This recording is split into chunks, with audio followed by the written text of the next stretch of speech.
From the Patriots Super Bowl headquarters in downtown Atlanta, my name is Alex Barth. I'm joined by Evan Lazar and Mike Petraglia. A lot of news here at Patriots headquarters, but the big story of the day, Roger Goodell giving his State of the League address, if you will.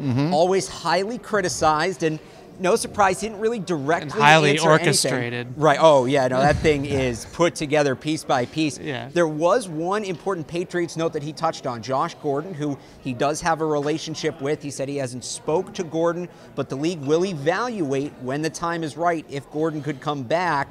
Is there anything maybe Patriots fans can read into that, Trags? Well, I think that Patriot fans know that the Patriots are trying to help Josh Gordon through all of this. I mean, there have been reports out there that they are paying for his rehab. And I think, look, I think the NFL is letting the Patriots handle this to the point that they can. And I think that was Goodell's message today is that, look, if the club can handle it, and handle any type of controversy regarding a specific player, and they have the wherewithal and they're dedicated to that player, then let the club handle it. Evan, of course, the big topic, though, was that pass interference call, non-pass interference call last week. We got a lot of talk around from Goodell. He did say that he would not give the specifics of what he talked about with Sean Payton. He did seem unhappy that Payton went directly to Al Riveron after the game. The one other interesting note that I think he's going to catch some flack for, he said in the future, the reason it would be tough to review that call is it was a non-call, so essentially you can't review nothing. Should Saints fans be more angry after hearing this? Well, I think that Saints fans and all football fans are hopefully going to get a revisit of that whole review. And he did say they're going to revisit it. Right, and that's what I think Goodell said, and it was the biggest takeaway for me was that they're going to look at this. The competition committee is going to make a decision at some point in the offseason whether to expand replay. I don't know if they're going to go to replaying everything. Maybe they only replay everything in the playoffs. They did that with a few of the other rules in the past to kind of experiment with that and give teams a little bit more of an advantage in the postseason versus the regular season. Maybe that's the way they go, but at least we know that they're going to talk about it and think about it. And Roger Goodell said, you know, we don't want the refs to be the story. This hits a nerve with me. Here's what needs to happen. The NFL has to have an official up in the booth who can buzz down at any time. There's no reason not to have that. It's not a financial, a financial strain on the league, obviously. And this is something that the league has done before in terms of buzzing down, and college football does it.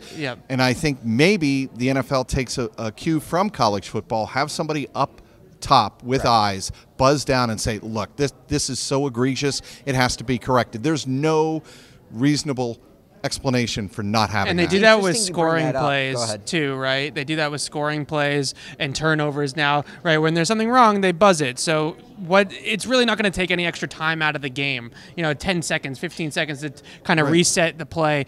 It just seems like such an obvious decision to do that. It's interesting you bring that up because Goodell, when asked about it, said it's another human. That's another spot for human error, but I think people would be okay with that.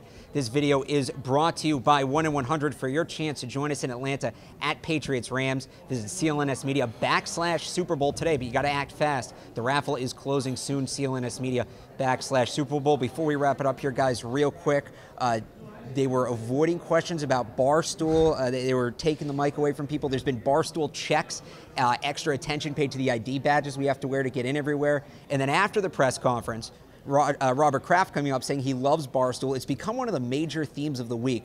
Obviously, what they're doing is very entertaining to the fans, but is it maybe taking away from the actual game, especially for the reporters who are trying to get information to the fans? Here's my take on this, Alex. Okay, the NFL is trying to have legitimate media cover their biggest biggest showcase event of the year. And I don't have a problem with the league. This isn't, a shot at Barstool as much as it is defending the NFL for protecting their jewel event. And if I'm Roger Goodell, if I'm anybody inside, Park Avenue who's trying to keep the integrity of this event, especially from a journalistic point of view, then I do, what they're doing, and that is trying to legitimize rightful media and try to delegitimize clown media. Right, and we have already people coming in here and asking Bill Belichick for selfies and doing ridiculous things. Non-Barstool people. Right, non-Barstool people.